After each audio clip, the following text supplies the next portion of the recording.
실망을 왜 하셨어요? 라고 다그칠 게 아니라 실망을 왜 하셨는지 차분히 돌아봐야 될 때라고 생각을 하고요. 청와대 청년비서관에 25세 박성민이라는 인물이 임명되어 큰 논란이 되고 있습니다. 청년비서관은 1급 공무원입니다. 현재 대학생 신분이며 2019년에 더불어민주당 청년대변인 공개 오디션에서 면접자 15명 중 4명에 뽑힙니다. 3.8대 1이 어마어마한 경쟁률을 뚫었네요. 참고로 현재 국민의힘 대변인 공개 오디션의 경쟁률이 141대 1이란 것은 안 비밀입니다. 그 후 2020년 당시 민주당 이낙연 대표가 찍어서 민주당 최고위원에 임명됩니다. 그리고 이번에는 문재인 대통령이 찍어서 청와대 청년비서관에 임명됩니다. 비판은 많습니다. 노력하는 수많은 청년들을 눈물 흘리게 하는 임명이다. 비서관에 임명될 만한 능력을 보여주지 못했다. 취업 전선을 겪어보지도 못한 그녀가 평범한 청년을 대변한다. 페미니스트 행보를 보여왔던 그녀가 현재의 젠더 갈등을 합리적으로 바라볼 수 있는가? 등등 많은 얘기들이 나오고 있는 실정입니다. 그녀가 지금까지 국민과 청년, 공정 관련 어떠한 말들을 해왔는지 알아보겠습니다. 소름 돋는 건 이번 사건에 딱 떨어지는 발언들을 스스로 해왔습니다. 왜 많은 국민들이 이번 사건을 공정하지 못하게 느끼는지 그의 입으로 확인해보시죠. 안녕하세요. 보통 사람들을 위한 정치를 하는 더불어민주당 최고위원 박성민입니다.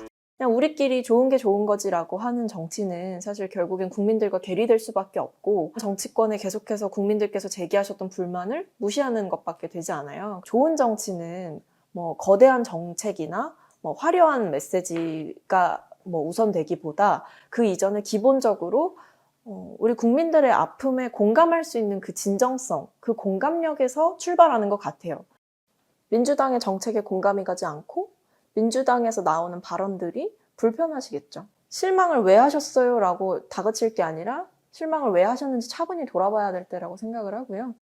반칙과 특권이 판치며 평범한 개인의 성실한 노력을 비웃는 세상 말고 상식과 원칙이 통하는 세상, 이런 세상을 만들고 싶어서 정치를 하는 것이라고 생각합니다.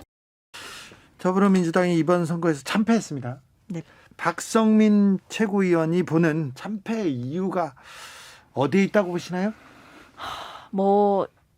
많아요, 많아. 너무 많아서. 네. 근데 세부적으로 말씀드리기 전에 큰 거를 말씀을 드리면 일단 국민의 눈높이랑 민주당의 결정이 맞지 않았다. 그 맞지 않았던 순간들이 많았다라고 말씀을 드릴 수 있을 것 같고. 예. 자, 박성민 전 최고위원은 이제 당에서는 어떤 역할을 합니까? 일단 직책과 상관없이 네. 아무래도 앞으로도 계속해서 중요한 국면들이 당에 있을 거기 때문에 네. 이제 청년들의 민심을 어떻게 좀 민주당에 돌아오게 할 수 있을 것인가, 이런 부분들에 대해서 좀 고민하고 같이 이제 행동을 하려고 네. 좀 생각을 하고 있고요. 근데 제가 생각하는 제 목표는 당 안에 건강한 긴장감을 주고 싶다. 예를 들어서 이런 발언은 부적절하겠지? 그럼 하면 안 되겠다 라는 정도의 검열과 긴장감을 불어넣고 싶어요. 저한테 붙은 물음표를 느낌표로 바꿀 수 있게 끝까지 노력해야죠. 문에 맞지 않는 열쇠는 문을 열 수 없습니다. 아무리 그럴듯해 보이는 열쇠라도 결국 문을 여는 것은 문에 꼭 맞는 단 하나의 열쇠입니다. 저는 청년들의 마음이 문이고 저희 더불어민주당이 열쇠라면 청년들의 마음을 열 수 있는 열쇠로 더불어민주당이 거듭나야 한다고 생각합니다. 그 변화의 중심에 제가 그리고 저희 청년 대변인단이 있겠습니다. 감사합니다. 네. 사실 냉정하게 말해서 우리 사회에서 특히 저를 포함해서 저보다 더 젊은 세대들이 살아가고 있는 이 사회가 과연 본인의 능력이라고 하는 것이 그런 환경 속에서 비슷한 수준으로 형성이 되고 있는가라고 봤을 때는 아니거든요. 너무 많은 외부적인 요인들이 한 사람의 삶을 아주 어렸을 때부터 결정을 하고 있는 그런 양극화 시대에 살고 있는 것이 사실입니다. 그래서 저는 청년들이 이제 공정을 외친다, 공정에 대해서 얘기한다라는 것을 조명하게 된 이유는 그 양극화를 좁히지 못했고, 그러니까 사실은 그것은 정치의 책임이었다라고 생각을 하고요.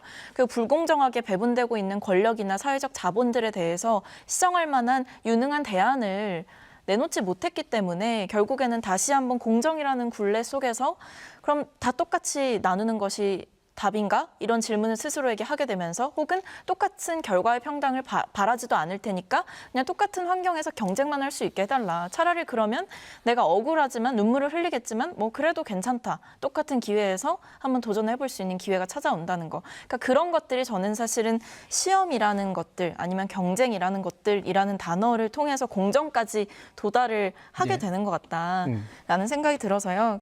그러니까 여기서 지금 얼마만큼의 격차가, 그러니까 정치권의 이 올드함이 청년들과 얼마만큼 벌어져 있는지를 절박하게 인식하고 청년들의 목소리를 제대로 담아내지 않으면, 그 청년들을 전면에 내세우지 않으면 저는 앞으로 정치와 청년들의 간극은 더욱더 벌어질 것이고 정치 혐오는 더욱더 심해질 거라고 생각합니다. 그래서 아까 이제 앞서서 되게 다들 공감되는 말씀을 많이 해주셨는데, 그러니까 지금만큼 이제 청년들이 효능감을 느꼈고 그리고 앞으로 느낄 수 있는 기회를 더 많이 제공해 줄 수 있도록 정치권이 사실은 완벽하게 지금 탈바꿈을 해야 될 때가 왔고요. 그리고 제 개인적인 바람으로는 이제 내로남불이라든지 위선 이런 부분들에 대해서 우리 정치가 이제 결별을 고할 때가 됐다라는 생각이 들고, 그것이 결국에는 청년들이 우리 정치에 대해서 조금이라도 희망을 가질 수 있게 하는 마지막 키가 될 것이다라고 보기 때문에 저는 여야 할 것 없이 지금 이 흐름을 단순히 누군가의 권력을, 내 권력을 누군가한테 나눠주냐 마냐 이런 관점으로 접근하실 것이 아니라 사실상 기존 당내 청년 중 특정 의원과 친분 관계가 있고 익숙한 스펙을 가진 청년을 인재 영입이라는 포장지로 포장해 내세운 것이 아닌가? 청년층에 오히려 절망만을 안겨준 것이 아닌가? 자유한국당은 그간의 부족함을 반성하고 혁신하려는 모습을 보여주긴커녕 불공정한 관행을 직접 만들며 제자리 걸음만 반복하는 중이다.